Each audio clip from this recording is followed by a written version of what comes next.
Hello praise the lord, God's morning again. एक और सुबह जो प्रभु ने दी है, दिल की गहराई से धन्यवाद करें, प्रभु की स्तुति करें। यह स्तुति का समय है। आज हम पढ़ेंगे पवित्र शास्त्र, पवित्र बाइबल में से चैप्टर 14। ये है पहला इतिहास, उसका 14 अध्याय।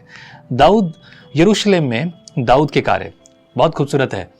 दाऊद के बारे में तो हम सब अक्सर बात कर रहे हैं और दाऊद के बारे में बहुत सारी चीज़ें हम साथ पढ़ ही रहे हैं।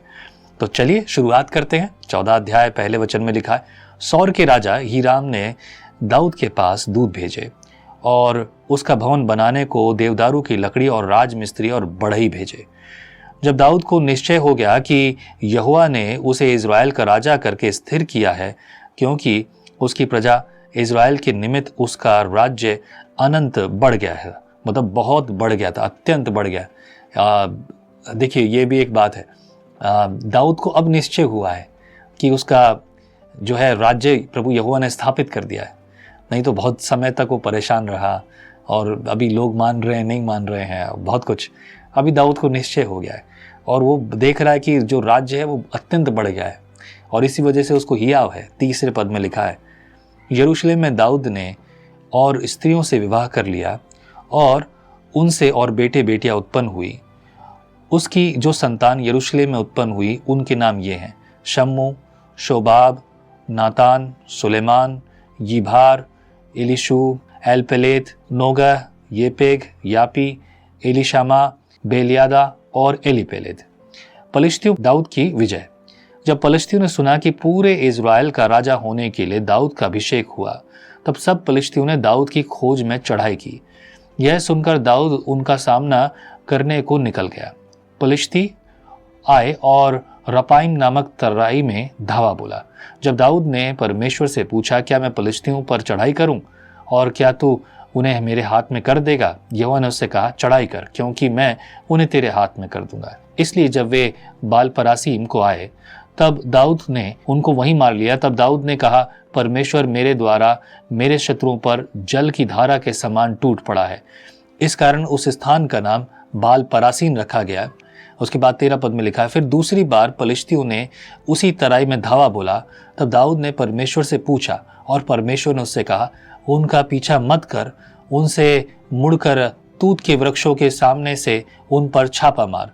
और जब तूत के वृक्षों की फुनगियों में से सेना के चलने की सी आहट तुझे सुनाई पड़े, तब यह जानकर युद्ध करने को निकल जाना कि परमेश्वर पलिश्तियों की सेना को मारने के लिए तेरे आगे जा रहा है। परमेश्वर की इस आज्ञा के अनुसार दाऊद ने किया और इज़राइलियों ने पलिश्तियों की सेना को गिबोन से लेकर गेजे तक मार लिया।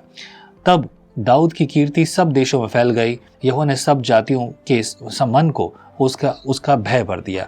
अब नोटिस करने वाली बात क्या है पता है आपको? दाऊद के विरुद्ध पलिश्तियों ने 2 बार पाती बांधी और 2 बार एक ही जगह आकर दाऊद से लड़ने की योजना बनाई। पर यहाँ ऐसा क्या होता है कि जिससे दाऊद जो है ये युद्ध में आसानी से जीतता है? क्योंकि उसने यहोवा को पहला स्थान दिया। अपने युद्ध में उसने परमेश्वर से पूछा, क्या मैं लड़ूं कि नहीं लड़ूं? आप और हम रोज बरोज जितने भी काम करते हैं तब ये करें, क्या प्रभु यहोवा ये तेरी इच्छा है, क्या मैं इस काम को करूं कि ना करूं? एक भाई ने बहुत परेशान होकर मुझे मैसेज किया, कहा भैया कि मैं कितने सालों से ना, मैं पिछले 4-5 सालों से मेहनत कर रहा हूँ ये CRPF के लिए, आर्मी के लिए, और मैं हर मुमकिन को प्रयास कर रहा हूँ। लोग मेरा पैसा भी खा गए, मैं परेशान हुआ, उसने कोई ब्रीफ नहीं दी है। भाई भी उस समय मेरे साथ बहुत सारी समस्या आई, मेरे भाई मेरा पैसा खा गए, मेरा परिवार ऐसा डिस्टर्ब कर रहा है, कोई मुझे देखने वाला नहीं है, मैं अकेला हूँ, खुद कमाता हूँ, खुद खाता हूँ, खुद मेहनत करता हूँ, दौड़ लगा रहा हूँ, हर चीज़ तैयारी कर रहा हूँ, लेकिन फिर भी मैं चुना नहीं जा रहा हूँ। क्यों ऐसा? मैंने कहा इसका उत्तर मैं नहीं दे पाऊंगा, लेकिन परमेश्वर ज़रूर जानता है। पर एक बात जानता हूँ, परमेश्वर ने इस बात में कुछ ना कुछ भलाई रखी है आपके लिए। क्यों? अब इस पर हम बहुत सारी बातें कर सकते हैं, किस प्रकार की भलाई हो सकती है, पर स्पष्ट रूप से परमेश्वर ने हमें नहीं बताया।